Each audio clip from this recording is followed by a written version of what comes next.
Hello students, तो class 10th में light reflection and refraction chapter number 10 NCERT exemplar से हम सॉल्व कर रहे थे और लास्ट वीडियो में हमने सॉल्व किया था क्वेश्चन नंबर 32 तक। इस वीडियो में हम स्टार्ट करेंगे बच्चों क्वेश्चन नंबर 33 का सॉल्यूशन, मतलब फ्रॉम 33 क्वेश्चन नंबर 33 से हम स्टार्ट करेंगे इस वीडियो में।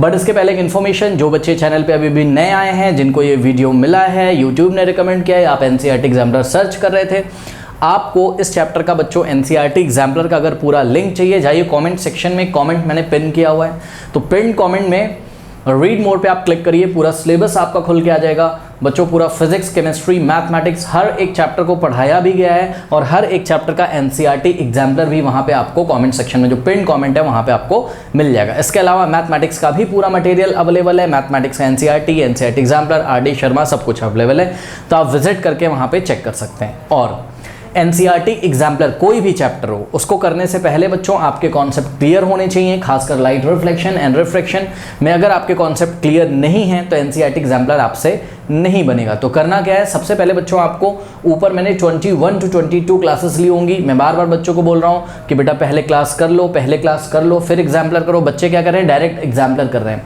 तो बच्चों फिर वो रटने वाली बात हो जाएगी, कॉन्सेप्ट नहीं क्लियर होंगे, एग्जाम्पलर बनेगी नहीं, मज़ा नहीं आएगा, कोई क्वेश्चन एग्जाम में बना के आएगा, आपसे नहीं हो पाएगा। इसलिए टाइम दीजिए, पहले जो ऊपर लिंक दिया है ना लाइट रिफ्लेक्शन एंड रिफ्रैक्शन का बच्चों, उसको अच्छी तरीके से आप पढ़ लीजिए, 7 to 8 डेज का टाइम दीजिए, नोट्स बनाइए, देखिए मैंने वहाँ पे क्या बताया हुआ है, उसके बाद आप एग्जाम्पलर करिए, आपको मज़ा आ जाएगा, कॉन्फिडेंस आएगा और फ्यूचर में भी जब 11th-12th में आप साइंस लोगे, फिजिक्स में वहाँ पे आपको हेल्प होगी, आपके जो एंट्रेंस एग्जाम होते हैं उसमें प्रिपरेशन में आपको हेल्प होगी। तो मैं नए बच्चों के लिए बता रहा हूँ, पुराने बच्चों को तो पता ही है कि आज से हमको स्टार्ट करना है क्वेश्चन नंबर 33। कह रहा है ड्रॉ द रे diagram showing the image formation by the concave lens है। स्टूडेंट्स ध्यान दें, कॉनकेव लेंस है when an object is placed at the focus of the lens. अब यहाँ बच्चे कंफ्यूज हैं, ये तो पढ़ाया ही नहीं गया है क्लास में, ठीक है ना, ये कहाँ पढ़ाया गया है, लेकिन एक चीज़ तो पढ़ाई गई थी। देखिए बच्चों, याद होगा आपको कॉनकेव लेंस आपका कैसा होता था, कुछ इस तरीके का, ये देखिए, ये तो याद होगा सबको, ये कॉनकेव लेंस है, ये ऑप्टिकल सेंटर को आप लोग सी से दिखाते थे, या ओ से दिखाना हो तो ओ से दिखा दीजिए,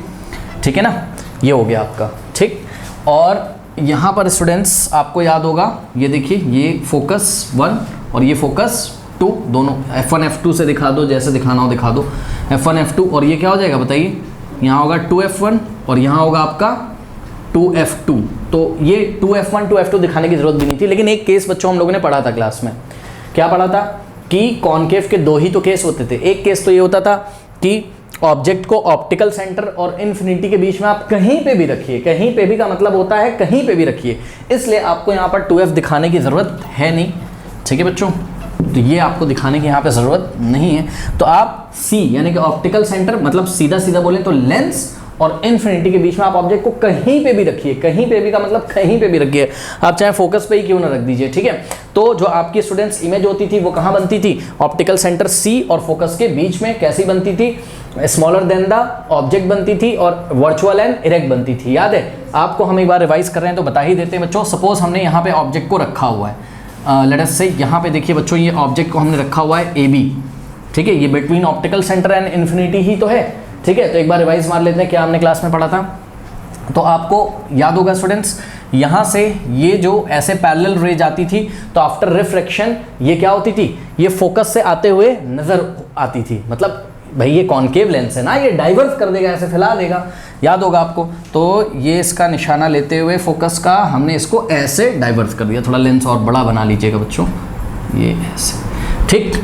तो ये हो गया, ये ऐसे आई और ऐसे ये डाइवर्स हो गई, इसको बैक ट्रेस किया तो यहाँ कहीं, ठीक। और दूसरी रे आप लेके आते थे ऑप्टिकल सेंटर के निशाने से, याद है, तो ये ऑप्टिकल सेंटर के निशाने पे आप लाते थे दूसरी रे, ये कुछ इस तरीके से, याद होगा आपको। और इसको जब आप बैक, मतलब यहाँ पे आपने आइज लगाई, इसको बैक ट्रेस किया तो यहाँ आया, और इसको बैक ट्रेस किया तो यहाँ आया बच्चों। ये देखिए, ये इंटरसेक्टिंग पॉइंट है दोनों का, तो यहाँ पर आपको एक ही इमेज मिल जाएगी। अब कुछ बच्चे बोलते हैं सर ये कैसी होगी, तो बच्चों जवाब है ये कैसी होगी, ये वर्चुअल एंड इरेक्ट होती थी, याद है, ये कैसी है, वर्चुअल एंड इरेक्ट है बच्चों, ये दूसरा पॉइंट है। फर्स्ट पॉइंट क्या होता था, पोजीशन ऑफ द वर्चुअल, क्यों, क्योंकि ये वाली रे बच्चों इमेजिनरी है, मतलब बैक ट्रेस किया है इसको, ये तो ओरिजिनली बट ये इमेजिनरी।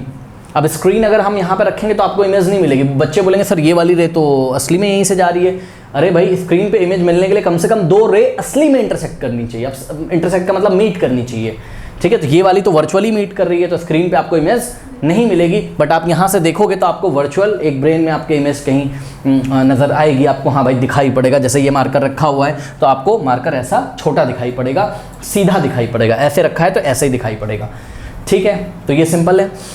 तो स्टूडेंट्स आपने देख लिया यहाँ पर, तो ये बना कहाँ, between what, focus and optical centre C. Optical centre को बच्चों ओ से दिखाना, आपको ओ से दिखा लो, क्या जा रहा है, ठीक, ये हो गया। और क्या लिखेंगे बच्चों, थर्ड पॉइंट बताइए क्या लिखेंगे, हाँ, smaller than the object, smaller than the object, ठीक है। ये कौन सा केस आपने क्लास में पढ़ा था, ये आपने पढ़ा था ऑब्जेक्ट इज एनीवेयर, है ना, anywhere between, object is anywhere between optical centre and infinity, between optical centre and infinity, ये वाला केस था। अब इन्होंने आपसे क्या पूछ लिया बताइए, इन्होंने पूछा कि भाई ऑब्जेक्ट कहाँ रखा हुआ है, ये तो हमने रिवाइज किया जो हमने पढ़ा था।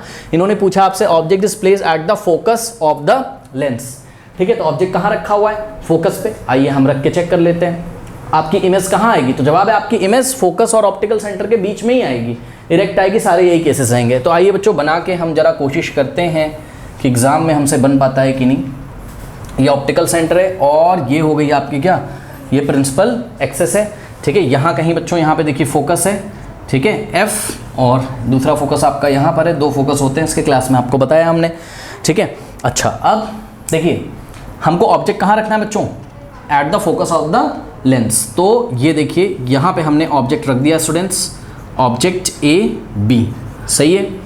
अब इमेज बनाने का वही ट्रिक है, क्या करेंगे बताइए, एक रे प्रिंसिपल एक्सेस के पैरेलल ले जाएंगे, तो ये प्रिंसिपल एक्सेस है स्टूडेंट्स ये वाली, तो इसके एक रे आप पैरेलल ऐसे ले गए, तो आफ्टर द रिफ्रैक्शन क्या होगा बताइए, आफ्टर द रिफ्रैक्शन ये रे ऐसा ये डाइवर्स हो जाएगी, ठीक है, ये ऐसा डाइवर्स कर देता है ना कॉन्केव, तो ये डाइवर्स हो जाएगी बच्चों। तो अगर इधर से हम आइज लगा के देखेंगे, बैक ट्रेस करेंगे, तो ये कहाँ से आते हुए नजर आएगी, फोकस से, क्योंकि जो याद है ना आपको प्रिंसिपल एक्सेस के जो पैरेलल होती थी वो फोकस से आते हुए नजर आती थी बैक ट्रेस करने पे, ओके। और दूसरी रे स्टूडेंट्स आप ऑप्टिकल सेंटर के निशाने से निकाल दीजिए, ये ऐसे, ठीक। तो अब इसको बच्चों यहाँ से बैक ट्रेस करिए, ये अगर आप इसको बैक ट्रेस करेंगे तो ये फोकस से आते हुए नजर आएगी। तो ये जो है आपका ए का इमेज यहाँ पे बनेगा ए डैश, और यहाँ से अगर हम परपेंडिकुलर ड्रॉ कर देंगे बच्चों तो यहाँ मिलेगा आपको बी डैश। ध्यान से चेक कर लीजिए स्टूडेंट्स, सारे केसेस वही हो गए, क्या कि आपकी जो इमेज बन गई वो between focus and optical centre बनी, वर्चुअल और इरेक्ट बनी, स्मॉलर देन द ऑब्जेक्ट बनी, ठीक है। बताइए कोई डाउट है, सिंपल है, कुछ नहीं है। तो इसीलिए तो हमें बच्चों जनरल केस पढ़ाया गया था ना, object anywhere between optical centre and infinity. तो ऑप्टिकल सेंटर और इन्फिनिटी के बीच में तो फोकस भी आता है, तो फोकस पे दे दिया उन्होंने एग्जाम में, तो क्या प्रॉब्लम हो गई बताइए, सेम वैसा ही तो बनेगा, हो जाएगा, इजी है ना, तो कोई कंफ्यूजन नहीं है, ओके कर लीजिए। पार्ट बी देखिए, कुछ नया है नहीं इसमें, कहाँ रखा है object, between focus and twice the focal length of the lens. तो ऐसे स्टेटमेंट आपको पढ़ने आते हैं बच्चों और समझ में भी आपको आते हैं। तो ये देखिए, ये आपके पास स्टूडेंट्स कॉन्केव लेंस है, ये इसका ऑप्टिकल सेंटर है, तो जैसा लास्ट टाइम पार्ट ए में बना था वैसा ही बनेगा। देखिए ये ऑप्टिकल सेंटर ओ है और ये आपका है फोकस 1, और इधर आया बच्चों आपका फोकस 2। तो इसका 2 टाइम्स करोगे तो क्या आ जाएगा आपके पास, यहाँ पर 2f आ जाएगा, 2f1 बोल देते हैं, चलो इसको 2f2 बोल दीजिए, या 2f आपको इसको f 2f बोलना हो तो बोल दो, मैंने f1 f2 बोल दिया, उससे फर्क नहीं पड़ता है, ठीक है। अब आपका ऑब्जेक्ट कहाँ रखा है, बिटवीन फोकस, ये देखो यहाँ से यहाँ तक ये फोकस हो गया, ये फोकल लेंथ है ना, between focus and twice the focal length. तो देखो ये फोकस हो गया और ट्वाइस द फोकस ये हो गया, तो यहाँ कहीं ऑब्जेक्ट होगा, ठीक है।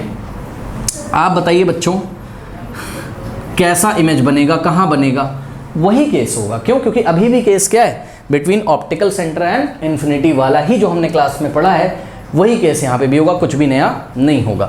तो यहाँ से एक रे, देखिए लेंस अब छोटा पड़ गया हमारा, चलिए ऑब्जेक्ट ही छोटा कर लेता हूँ मैं, ये हो गया आपका ए बी ऑब्जेक्ट, ठीक। तो ये पैरेलल रे बच्चों एक लेके आएंगे, तो आफ्टर द रिफ्रैक्शन ये कहाँ से आते हुए नजर आएगी, फोकस से, ठीक। तो ये ऐसे डाइवर्स हो गई, ये ऐसे बैक ट्रेस करेंगे ऐसे, और दूसरी रे बच्चों ऑप्टिकल सेंटर से जब पास होगी ऐसे, तो ये देखिए पॉइंट ए की इमेज यहाँ पर मिली, तो यहाँ से एक परपेंडिकुलर ड्रॉ कर देंगे, और ये सारे केसेस वही हैं। पोजीशन ऑफ द इमेज क्या है, between focus and optical centre, nature कैसा है, वर्चुअल एंड इरेक्ट है, and third point is what, कि साइज कैसा है इमेज का, तो स्मॉलर देन द ऑब्जेक्ट, बस सिंपल है, कर लीजिए। Part C is again very easy, same case होगा। क्या बोला इन्होंने, beyond twice the focal length of the lens. ठीक है, तो ये देखिए बच्चों, ये कॉन्केव लेंस एक हमने बना लिया, ये ऑप्टिकल सेंटर है और ये रही इसकी प्रिंसिपल एक्सिस। इधर हो गया बच्चों फोकस। ठीक है, तो इधर हो गया आपका सेकंड फोकस, F1 F2 से दिखाना हो दिखा दीजिए आप। यहाँ कहीं होगा आपके पास क्या 2F2 और यहाँ होगा आपके पास क्या 2F1। और बच्चों अगर आपको नहीं पसंद आ रहा है इसको F लिखो, इसको 2F, इसको F, इसको 2F, उससे फर्क नहीं पड़ता, तो नाम है ना F1 F2, बाकी लेंथ तो सेम होगी ना, ये और ये वाली लेंथ, और यहाँ से यहाँ तक और यहाँ से यहाँ तक ये सेम होगा। ठीक, अब इन्होंने कहाँ रखवाया बच्चों बताइए आपसे, beyond twice the focal length. मतलब ट्वाइस द फोकल लेंथ क्या है, ऑप्टिकल सेंटर से यहाँ 2F1 तक क्या है, ये ट्वाइस द फोकल लेंथ है, इसके बियॉन्ड रखना है। और ध्यान रहे बियॉन्ड का मतलब बच्चों ये नहीं कि इन्फिनिटी पे, अगर उन्हें बोलना होता है इन्फिनिटी पे तो वो बोल देते हैं इन्फिनिटी पे तो नहीं बोला। और आपको याद है कॉन्केव में जब हम ऑब्जेक्ट को इन्फिनिटी पे रखते थे तो इमेज कहाँ बनती थी, फोकस पे, हाईली डिमिनिश्ड होती थी, है ना। ओके, तो वो केस तो नहीं है। तो ये केस कौन सा आ गया बच्चों, देखिए बियॉन्ड 2F1 उन्होंने मतलब 2F1 तो नहीं बोला है, beyond twice the focal length, ये हो गई ट्वाइस द फोकल लेंथ के बियॉन्ड के बाहर रखना है, मतलब यहाँ रखना है स्टूडेंट्स कहीं पे। ठीक है, अब एक बात बताओ बच्चों, ये केस कौन सा है, ये तो वही वाला जनरल केस है क्या कि ऑप्टिकल सेंटर और इन्फिनिटी के बीच वाला ही केस है। तो आपकी इमेज ऑब्वियसली कहाँ मिलेगी, ऑप्टिकल सेंटर और फोकस के बीच में, और smaller than the object virtual and erect मिलेगी आपको। तो सिंपल केस है, सभी बच्चे बना सकते हैं। यहाँ से एक पैरेलल बच्चों रे लेके आइए, आफ्टर द रिफ्रैक्शन ये फोकस के निशाने से आती हुई नज़र आएगी, और दूसरी रे आपको कहाँ से निकालनी है, ऑप्टिकल सेंटर से। तो ऐसे आप पास करा दीजिए स्ट्रेट इसको, और यहाँ से बच्चों उसको बैक ट्रेस करेंगे जब आप, तो ये देखिए फोकस आते हुए नजर आएगी। तो ये देखिए पॉइंट ए की जो इमेज है आपकी वो यहाँ कहीं आपको मिलेगी। ठीक है, ए डैश पे, ठीक, और यहाँ मिलेगी आपको ये बी डैश पे। ठीक है, अच्छा एक चीज़ स्टूडेंट्स मैं डिस्कस ये करना चाहता हूँ फाइनली इस क्वेश्चन में। सबसे पहले इन्होंने कहाँ रखा था ऑब्जेक्ट बताइए, फोकस पे रखा था। फिर कहाँ रखा इन्होंने object, between the focus and twice of the focal length, यहाँ कहीं रखा। ठीक, फिर इन्होंने कहाँ रखा, बियॉन्ड द। और फिर अगर वैसे तो इन्होंने क्वेश्चन नहीं पूछा, लेकिन अगर पूछते तो कहाँ रखते हम, इन्फिनिटी पे। एक बात बच्चों मैं बताना चाहता हूँ, जैसे जैसे ऑब्जेक्ट पीछे लेते जाओगे वैसे वैसे इमेज कहाँ आती जाएगी, फोकस के पास आती जाएगी। बात समझ में आई कि नहीं, और साइज भी उसका और छोटा होता जाएगा। इस बात को आप ध्यान रखिए। यानी कि अगर तीनों डायग्राम बच्चों हमको अगर साथ में बनाने हो तो हम किस तरीके से बनाएंगे, कुछ इस तरीके से बनाएंगे। अगर तीनों हमें कोई कंपैरिजन, वैसे तो कंपैरिजन बच्चों इन्होंने हमसे पूछा नहीं है, बट फिर भी अगर कोई कंपैरिजन करने के लिए बच्चों बोलता है तो देखिए पार्ट ए में इन्होंने हमसे क्या पूछा था, पार्ट ए में इन्होंने ऑब्जेक्ट कहाँ रख दिया था, फोकस पे रख दिया था। ठीक है ना, तो लगभग इतना ही देखिए बच्चों ये फोकस था आपका। ठीक है, तो ये फोकस था आपका, ऑब्जेक्ट इन्होंने यहाँ पे रख दिया था पार्ट ए में। ठीक है, तो आपको ऑब्जेक्ट का साइज भी तीनों केसेस में सेम लेना है। ठीक, और अगर कंपैरिजन करने के लिए आ जाए, वैसे आएगा नहीं कभी, परेशान ना हो। ठीक है, लेकिन बात समझिए बच्चों, जैसे जैसे आप पीछे जाते जाओगे इमेज फोकस की तरफ आती आएगी। अब मान लो अभी ये ऑब्जेक्ट है आपका और इमेज यहाँ पे बनी है, ये इमेज बनी है ए डैश बी डैश। ठीक है, ऐसे आप शॉर्ट में इसका कंपैरिजन दिखा सकते हो, कोई बहुत बड़ी बात नहीं। ये पार्ट ए हो गया। अब पार्ट बी में स्टूडेंट्स याद होगा आपको, पार्ट बी में बच्चों ये फोकस था आपका और ये क्या था आपका 2F था। ठीक है, और यहाँ कहीं ये फोकस था और ये 2F था, उसको 2F1 2F2 कर दो, उससे मतलब नहीं है। अब देखिए अब कहाँ रखवाया था उन्होंने बच्चों, F और 2F के बीच में ना, मतलब क्या बोला था उन्होंने क्वेश्चन में, between focus and twice the focal length of the lens, part B में। तो यहाँ बच्चों उन्होंने आपको ऑब्जेक्ट रखवा दिया था। लगभग बच्चों मैं भी कोशिश करता हूँ कि ए बी जितना बड़ा है उतना ही बड़ा रखूँ यहाँ पर, ताकि आपको कंपैरिजन हो सके स्टूडेंट्स। ठीक है, अब क्या होगा, आप थोड़ा सा इसको ऑब्जेक्ट को पीछे ले गए हो तो ध्यान दें बच्चे, ये जो ए डैश बी डैश है ये भी खिसक के थोड़ा सा किधर आ जाएगा, फोकस की तरफ। तो ये कंपैरिजन वाली बात है, तो ध्यान से चेक करिए, ये खिसक गया किसकी तरफ, थोड़ा सा फोकस की तरफ। पहली बात तो ये देखिए ये थोड़ा सा इधर शिफ्ट हो गया। अब ये इधर बनने की बजाय इमेज इधर बन जाएगी। ठीक है, तो ये इधर बन गई ए डैश बी डैश।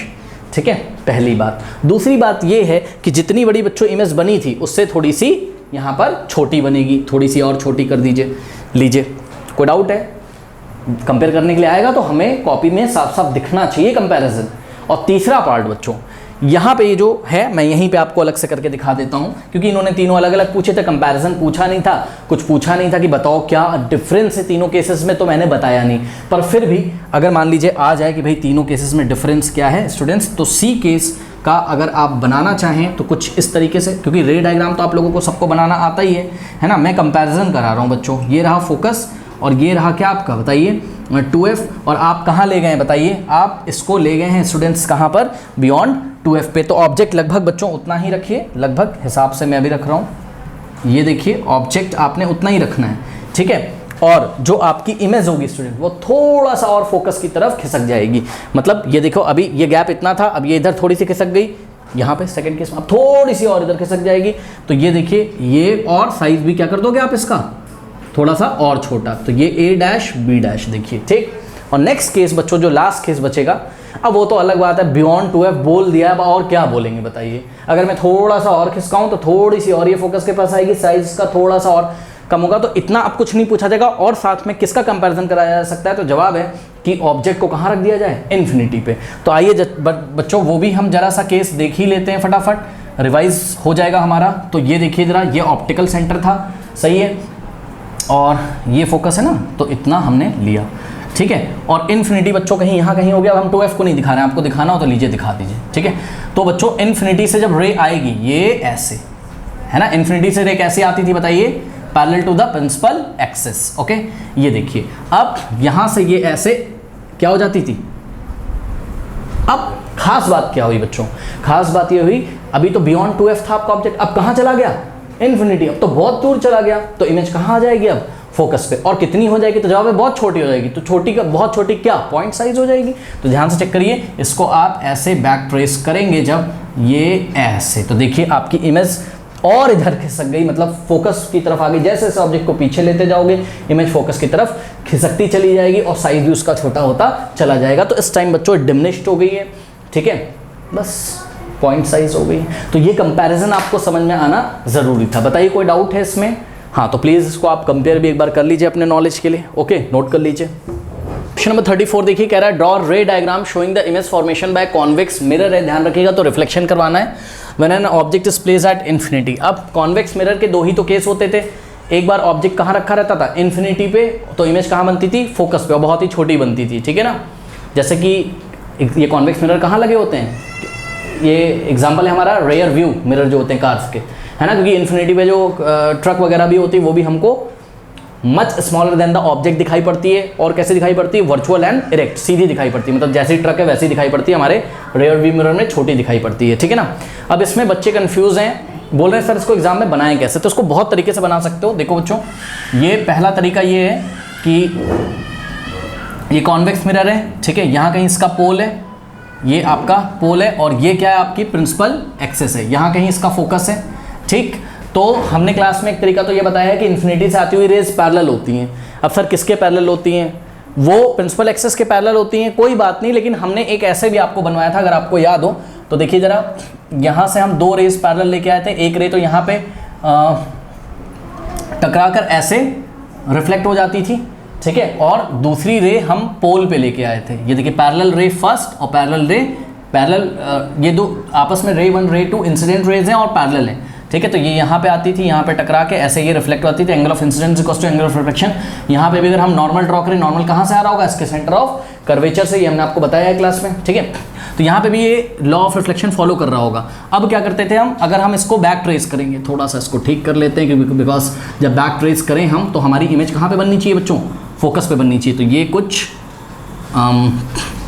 ये ऐसे जब बैक ट्रेस करेंगे तो यहाँ कहीं आएगी, ठीक है। तो ये मैं अंदाजे से बना रहा हूँ, ये रिफ्लेक्शन हुआ, और इसको हमने अब बैक ट्रेस किया ऐसे, और ये वाली देखिए रिफ्लेक्टेड रे को हमने, बिकॉज यहाँ पे आइज अगर हम लगाएंगे तो ये रिफ्लेक्टेड रे हमारी आइज में जा रही है और ये वाली रिफ्लेक्टेड रे हमारी आइज में जा रही है, इन दोनों को ही तो हम बैक ट्रेस करेंगे। तो ये देखिए, ये रिफ्लेक्टेड रे नंबर 1 और ये रिफ्लेक्टेड रे नंबर 2, इसको हमने रिफ्लेक्टेड रे नंबर 1 को हमने बैक ट्रेस किया, और रिफ्लेक्टेड रे नंबर 2 को जब हमने बैक ट्रेस किया तो ये देखिए यहाँ पे ये कट कर रही हैं दोनों, ठीक है। यानी कि जो हमारा जो भी ऑब्जेक्ट था, मान लो उसका टॉप पॉइंट ए था, तो ए की इमेज यहाँ मिलेगी ए डैश पे और बी की इमेज यहाँ पे मिलेगी बी डैश पे।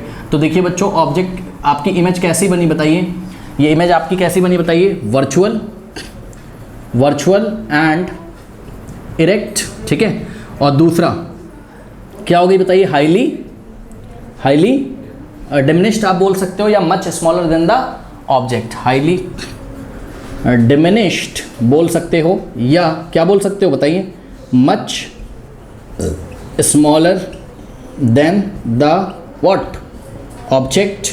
हाँ, और कहाँ मिली बताइए, behind the mirror at the focus, है ना। लोकेशन क्या हो गई इसकी, बिहाइंड, वैसे तो लोकेशन हमें पहले लिखनी चाहिए थी, चलो कोई बात नहीं, behind the mirror at the what focus. मेरे ख्याल से ये फर्स्ट पॉइंट होना चाहिए था, ये फर्स्ट हो जाएगा, और वर्चुअल एंड इरेक्ट वाला क्या हो जाएगा, सेकंड पॉइंट हो जाएगा, और हाईली डिमिनिश्ड वाला आपका थर्ड पॉइंट हो जाएगा, यही है। अब इसमें कोई डाउट होना नहीं चाहिए आपको, पर फिर भी बच्चे डाउट में हैं, तो देखिए आप नेक्स्ट डायग्राम ऐसे बना सकते हो। पता नहीं इसमें बच्चे क्यों कन्फ्यूज़न, मैं क्लियर करता हूँ कि क्यों आपको कन्फ्यूज़न आती है, अभी ये भी मैं आपको क्लियर करता हूँ। देखिए बच्चों, यहाँ पे पोल है, दूसरा डायग्राम आप इस तरीके से बना सकते हो, यहाँ कहीं फोकस है, ठीक है, ये कॉन्वेक्स मिरर है, तो दूसरा डायग्राम आप देखिए, ये इतनी डिस्टेंस यहाँ पे लोगे तो सेंटर ऑफ कर्वेचर आ जाएगा कहीं पे, ठीक। तो दूसरी रे आप इस तरीके से बना सकते हैं स्टूडेंट्स कि इन्फिनिटी से रेज आ रही हैं तो पैरेलल होंगी, पता है, एक आप रख दो किसके निशाने पे, सेंटर ऑफ कर्वेचर के निशाने पे, लो ऐसे रख दो, क्योंकि सेंटर ऑफ कर्वेचर के निशाने पे जो जा रही होगी वो रिफ्लेक्ट होके उसी पाथ पे वापस आ जाएगी। क्यों? क्योंकि यही तो नॉर्मल होगा ना, तो इंसिडेंट रे नॉर्मल के साथ 0 डिग्री बना रही, तो रिफ्लेक्टेड रे भी नॉर्मल के साथ 0 ही तो बनाएगी, मतलब सेंटर ऑफ कर्वेचर से जो लाइन आती है यहाँ मिरर पे वही तो नॉर्मल होता है, क्लास में आपको बताया हमने, ठीक है। तो ये देखिए, अब इसी निशाने पे हमने ये इंसिडेंट रे लेके आए तो रिफ्लेक्टेड ऐसी हो गई, और दूसरी बच्चों हम लेके आएंगे कहाँ पर, दूसरी रे हम लेके आएंगे इन्फिनिटी से आ रही बच्चों, तो पैरेलल है, रे नंबर 1 है इंसिडेंट और रे नंबर 2 है, ठीक, ये पैरेलल कर लीजिएगा, इन्फिनिटी से आ रही तो दोनों पैरेलल होनी चाहिए जो इंसिडेंट रे हैं। अब यहाँ पर एंगल ऑफ इंसिडेंट ये रहा, तो एंगल ऑफ रिफ्लेक्शन ये रहा, ठीक। अब बताइए फर्स्ट रिफ्लेक्टेड रे कहाँ है, ये देखिए एरो हमने ऐसे दिखाया, भाई ये शीशे पे टकराई ऐसे कॉन्वेक्स मिरर पे, ये ऐसे चली गई, और इसको देखिए ये यहाँ पे टकराई पोल पे, तो ये ऐसे चली गई। अब आइस में कौन कौन सी रेज आएंगी, एक तो ये वाली और एक ये वाली, तो इसको भी बैक ट्रेस किया तो सेंटर ऑफ कर्वेचर के निशाने पे तो थी ही ये, ऐसी आ गई, और इसको बैक ट्रेस करोगे स्टूडेंट्स तो आपका ये देखिए, ये देखिए, बताइए फोकस पे बना कि नहीं बना, ये देखिए सारे केस वही आ गए कि इन्फिनिटी पे है ऑब्जेक्ट तो कहाँ आएगा, ये सारे केसेस को फॉलो कर रहा है, आप चेक कर लीजिए, फोकस पे बना है, वर्चुअल एंड इरेक्ट। अब देखिए बच्चों कन्फ्यूजन क्यों हो रहा है इसमें, जो तीसरा डायग्राम है वो बहुत ही इजी डायग्राम है, पर मैं उसको बनाता क्यों नहीं हूँ ये मैं आपको भी बता देता हूँ, बात समझिए जरा। ये देखिए बच्चों, यहाँ पे कहीं पे आपका पोल है, यहाँ कहीं आपका क्या है बताइए, क्या है, यहाँ फोकस है, और इन्फिनिटी पे रखे हुए ऑब्जेक्ट को बच्चे ऐसे बनाते हैं, बिल्कुल सही है। आपने प्रिंसिपल एक्सेस के पैरेलल 2 रेज लेके आए हैं, कहाँ से लेके आए हैं बताइए, इन्फिनिटी पे, क्योंकि एक पॉइंट की इमेज बनाने के लिए कम से कम 2 रेज आपको चाहिए। और देखिए बच्चों, ये जब प्रिंसिपल एक्सेस के जब पैरेलल आ रही है, ऑब्वियसली देखो इन्फिनिटी से आ रही, आपस में तो पैरेलल है ही, और आपने इनको प्रिंसिपल एक्सेस के पैरेलल भी करा दिया, बात समझिए, क्योंकि आपको रूल क्या पढ़ाया गया है कि भाई जो प्रिंसिपल एक्सेस के पैरेलल आती है वो आफ्टर द रिफ्लेक्शन फोकस से आती हुई नजर आएगी जब आप उसको बैक ट्रेस करोगे, यही आपने पढ़ा है। यहाँ पे हमने क्या किया, इन दोनों केसेस में हमने रेज इन्फिनिटी से लेके आए हैं, इन्फिनिटी से रेज जो आती हैं वो आपस में तो पैरेलल होती हैं, लेकिन ज़रूरी नहीं है कि वो प्रिंसिपल ऑफ एक्सेस के पैरेलल हों। तो ये देखिए इन्फिनिटी से रे नंबर 1 रे नंबर 2 आ रही थी, आपस में तो पैरेलल है, लेकिन ज़रूरी नहीं है कि प्रिंसिपल ऑफ एक्सेस के पैरेलल हो। बस हाँ, होना क्या चाहिए, होना ये चाहिए कि जैसे ही मिरर पे पड़े, जैसे ही मिरर पे टकराती है, तुरंत लॉ ऑफ रिफ्लेक्शन को फॉलो हो जाना चाहिए, बस ठीक। तो हमने फॉलो करा दिया, देखिए यहाँ पे ये देखिए इसका सेंटर ऑफ कर्वेचर यहाँ है, तो यहाँ से ये नॉर्मल देखिए, ये नॉर्मल है, तो ये देखिए angle of incidence is equal to angle of reflection, हो जाएगा कि नहीं हो जाएगा। ठीक इसी तरीके से यहाँ पे देखिए इस पॉइंट पे जो नॉर्मल है वो सेंटर से ऐसे करके आ रही, तो angle of incidence equal to angle of reflection हो गया। सारे काम यहाँ पे भी बच्चों फॉलो हुए हैं, ठीक है। यहाँ पे एंगल ऑफ इंसिडेंस 0 था क्योंकि यही तो नॉर्मल है, ठीक है, और एंगल ऑफ रिफ्लेक्शन भी क्या है, 0 है। यहाँ पे देखिए एंगल ऑफ रिफ्लेक्शन इतना है, तो angle of incidence angle of reflection के इक्वल, तो लॉ ऑफ रिफ्लेक्शन तो फॉलो हो रहा है। तो इन्फिनिटी से आती हुई रेस पैरेलल होती हैं, जरूरी नहीं है कि प्रिंसिपल एक्सेस के पैरेलल हो, तो ऐसा बन गया। अब इन्फिनिटी से आती हुई रेस को आपने पैरेलल भी दिखाया और प्रिंसिपल एक्सेस के पैरेलल भी दिखा दिया। इन्फिनिटी से आती हुई बच्चों ये रे नंबर 1 है और ये रे नंबर 2 है, इंसिडेंट रे है। ये मतलब आपस में तो है ही पैरेलल, नो डाउट, इन्फिनिटी से आ रही तो आपस में पैरेलल है, कोई डाउट नहीं है उसमें, बट ये प्रिंसिपल एक्सेस के भी पैरेलल रख दिया आपने, तो क्या दिक्कत होगी बताइए। अब आफ्टर द रिफ्लेक्शन ये बच्चों ये देखिए ये ऐसे रिफ्लेक्ट हो जाएगी, सही है। थोड़ा सा इसको बच्चों फोकस इधर बना दीजिए ना, तो बैक ट्रेस में आपको आसानी होगी, सही है। ये रिफ्लेक्ट होके किधर से आते हुए नजर आती, मतलब इसको जब बैक ट्रेस किया जाएगा तो ये इसका रास्ता है, और इसी तरीके से यहाँ पे जब ये रिफ्लेक्शन हुआ तो इसको जब हमने बैक ट्रेस किया तो ये भी फोकस से आते हुए नजर आई। मतलब ये जो दो रेज लेके आ रहे हैं बच्चों, आप ये कहाँ पे मीट कर रही है, फोकस पे। कैसे मीट कर रही है, वर्चुअली मीट कर रही है, यानी कि इमेज कैसी बनेगी, वर्चुअल एंड इरेक्ट बनेगी। बात समझ में आई, वर्चुअल एंड इरेक्ट बनेगी। मतलब ये बड़ी सी ट्रक आपके कॉन्वेक्स मिरर जो कार में लगा है बड़ी छोटी सी दिखती है, जब ट्रैफिक लगता है, आप कार चला रहे हो तो आप पीछे देखते होगे, ओके। तो ये भी सही है। तो ये मैं क्यों नहीं बनाता हूँ, ये मैं इसलिए नहीं बनाता हूँ, यहाँ पे देखिए बच्चों फोकस पे इमेज कैसी लग रही है, पॉइंट साइज। क्या बड़ा सा ट्रक पीछे वाला क्या पॉइंट साइज दिखता है? अगर पॉइंट साइज आपके कॉन्वेक्स, प्रैक्टिकली देखो कॉन्वेक्स मिरर जो आपके कार में लगा हुआ है, रियर व्यू मिरर, उसमें अगर बड़ा सा ट्रक पॉइंट साइज का दिख जाता मान लो, तो आपको यही नहीं समझ में आता ना कि गाड़ी कौन सी है, ये ट्रक है कि स्कूटर है। अगर पॉइंट नजर आता है एक तो आपको क्लियर ही नहीं होता, बात समझने की नहीं आई। तो इसलिए मैं ये वाला प्रेफर नहीं करता हूँ। क्या एग्जाम में गलत कर दिया जाएगा? तो जवाब है नहीं, ये भी सही होगा, ये भी सही होगा, ये भी सही होगा। जो बनाना है आप यहाँ पे बना सकते हैं, ठीक है। लेकिन आप केस याद रखिएगा, इन दोनों में बच्चों फ़ायदा ये होता है कि थोड़ा सा दिखता है मुझे फोकस के ऊपर कि हाँ भाई ट्रक इतना बड़ा बना है, वो बड़ा सा ट्रक इतना बड़ा, मतलब बड़ा का मतलब छोटा होके बना है, तो दिख तो रहा है ना कि हाँ भाई इरेक्ट ट्रक दिख रहा है। मतलब ट्रक ऐसा है, अगर उसके पहिए नीचे और छत ऐसे ऊपर है तो ट्रक ऐसा ही दिखेगा आपको, ट्रक ऐसा नहीं दिखेगा आपको। यहाँ पे आप कंफर्म ही नहीं हो, ध्यान से चेक करो, ये तो पॉइंट साइज हो गई है, पर फिर भी क्योंकि वर्चुअल है तो इरेक्ट होगी, मैं मना नहीं कर रहा हूँ, चलो सीधी भी होगी ट्रक, लेकिन जो चीज़ पॉइंट साइज होगी तो आपको पता ही नहीं चलेगा कि ट्रक है कि बस है कि कार है, पीछे की स्कूटर है, क्या है। इसलिए मैं इसको प्रेफर नहीं करता हूँ। बाकी बच्चों फुल मार्क्स आपको तीनों केसेस में मिलेंगे, जो बनाना हो आप बना सकते हैं। ओके, कर लीजिए। सेकेंड केस है कॉन्वेक्स मिरर का। ऑब्जेक्ट कहाँ पर प्लेस है? एट फाइनाइट डिस्टेंस, इसको इन्फिनिटी मत पढ़ लेना गलती से, at finite distance from the mirror. मतलब दो ही तो केस होते थे ना आपके, एक बार ऑब्जेक्ट कहाँ होता था? इन्फिनिटी पे, और एक बार कहाँ होता था? फाइनाइट डिस्टेंस पे। ओके, तो फाइनाइट डिस्टेंस पे जब होता था बच्चों, तो आपका इमेज कहाँ बनता था? पोल और फोकस के बीच में, behind the mirror, virtual and erect and smaller than the object. ठीक है, बात समझ में आई? मतलब देखिए हमारी कार है, अब हमारी कार में जो रियर व्यू मिरर लगा हुआ है, अगर पास में भी कोई ऑब्जेक्ट आ जाए, हमारे बहुत पास आ जाए, बहुत पास का मतलब ये है कि finite distance from the mirror आ जाए, मतलब कुछ ऐसा केस हो जाए। देखिए ये पोल है और ये क्या है आपका फोकस है, तो इमेज यहाँ कहीं उसकी बन जाएगी, ठीक है ना, स्मॉलर देन द ऑब्जेक्ट ही बन जाएगी। एक्चुअल में देखिए बच्चों, इन्फिनिटी पे होगा ना ऑब्जेक्ट, तब तो आपकी इमेज कहाँ बनेगी? फोकस पे, बहुत छोटी बनेगी। जैसे जैसे ऑब्जेक्ट पास आता जाएगा, इमेज आपकी फोकस से इधर पोल की तरफ खिसकती जाएगी और साइज थोड़ा सा बड़ा होता जाएगा, लेकिन रहेगा काफ़ी छोटा ही। ऐसा ना समझ लेगा कि इतना बड़ा हो जाएगा कि ऑब्जेक्ट आपको दिखाई नहीं, मतलब फुल ऑब्जेक्ट नहीं दिखाई पड़ेगा, ऐसा नहीं है, ठीक है, दिखाई पड़ेगा आपको। तो बस बच्चों फाइनाइट डिस्टेंस कोई ले लीजिए। यहाँ पर ये देखिए ऑब्जेक्ट ए भी हमने ले लिया है, तो सबने पढ़ा होगा। क्या करेंगे बताइए? अच्छा, यहाँ पे हमने आपको जो क्लास में पढ़ा है पोल से फोकस, और ये बच्चों ये जितनी डिस्टेंस है उतनी डिस्टेंस ये, तो ये हो गया आपका क्या? Centre of curvature. अब क्या करना है यहाँ पर एक रे आप पैरेलल लेके आओगे तो कहाँ से पास करेगी बताइए? फोकस से, है ना। तो ये देखिए ये एक हम पैरेलल रे लेके आए, तो आफ्टर द रिफ्लेक्शन ये कहाँ से आते हुए नजर आएगी? फोकस से। तो निशाना ले लेते हैं बच्चों फोकस का, ये ऐसे, ठीक है ना, ये गई ऐसे रिफ्लेक्ट हो गई। अब बैक ट्रेस किया नहीं मैंने, पहले ही निशाना ले लिया, तो जब बैक ट्रेस होगा तो यहीं से तो जाएगी फोकस से, इसलिए इसको डॉट डॉट से दिखाया। और दूसरा स्टूडेंट्स, अगर आपको याद हो तो हम इसमें एक निशाना लेते थे किसका? सेंटर ऑफ कर्वेचर का, याद है आपको? तो देखिए आपको लेना हो आप पोल पे गिरा दो, क्या दिक्कत है, चलो पोल पे गिरा दो भैया, लो ऐसे। दूसरा रे आया पोल पे, तो ये एंगल ऑफ इंसिडेंस है, तो उतने ही एंगल पे ये ऐसे रिफ्लेक्ट हो गई, ऐसे कर लो, क्या प्रॉब्लम है बताइए। अब आपके पास रिफ्लेक्टेड रे नंबर 1 ये रही, ये रिफ्लेक्टेड रे नंबर 1 है और ये रिफ्लेक्टेड रे नंबर 2 है। इधर आप आइस लगाइए, दोनों को बैक ट्रेस करिए। इसको बैक ट्रेस किया तो ये फोकस से आते हो, बिकॉज ये प्रिंसिपल एक्सेस के पैरेलल थी ना इंसिडेंस वाली। और इसको बच्चों अगर बैक ट्रेस करोगे तो ये कुछ इस तरीके से, ये देखिए, तो पॉइंट ए की इमेज कहाँ बन गई? ए डैश। यहाँ से परपेंडिकुलर ड्रॉ कर दीजिए, ये हो गया बी डैश। ये तो क्या क्या हुआ बताइए बच्चों? इमेज कहाँ बनी बताइए?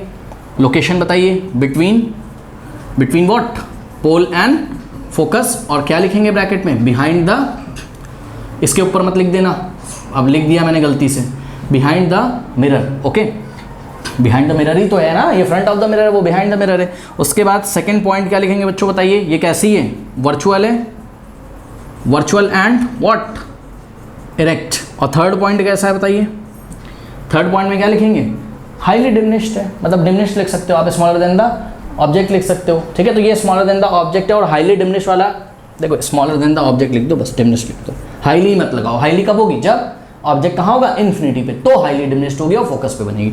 तो स्मॉलर देन द ऑब्जेक्ट बच्चों, आप ब्रैकेट में इसको डिमिनिश्ड भी लिख सकते हैं। और इससे पहले वाला जो हमने केस किया था वहाँ आप लिख सकते हैं हाईली डिमिनिश्ड ब्रैकेट में, ठीक है। वेरी स्मॉलर देन, वेरी तो नहीं लगा सकते ऑब्वियसली, स्मॉलर हो गया तो स्मॉलर देन द ऑब्जेक्ट, और हाईली डिमिनिश्ड आप इसके पहले वाले केस में जब ऑब्जेक्ट इन्फिनिटी पे था तो वहाँ पे आप लिख सकते हैं। ओके, तो ठीक है, आप इसके पहले वाला जो केस था एक्चुअल में वहाँ पे क्या लिख सकते हैं मैं बताऊँ, much smaller than the object और ब्रैकेट में हाईली डिमिनिश्ड, ऐसे करके लिख सकते हो, ठीक है।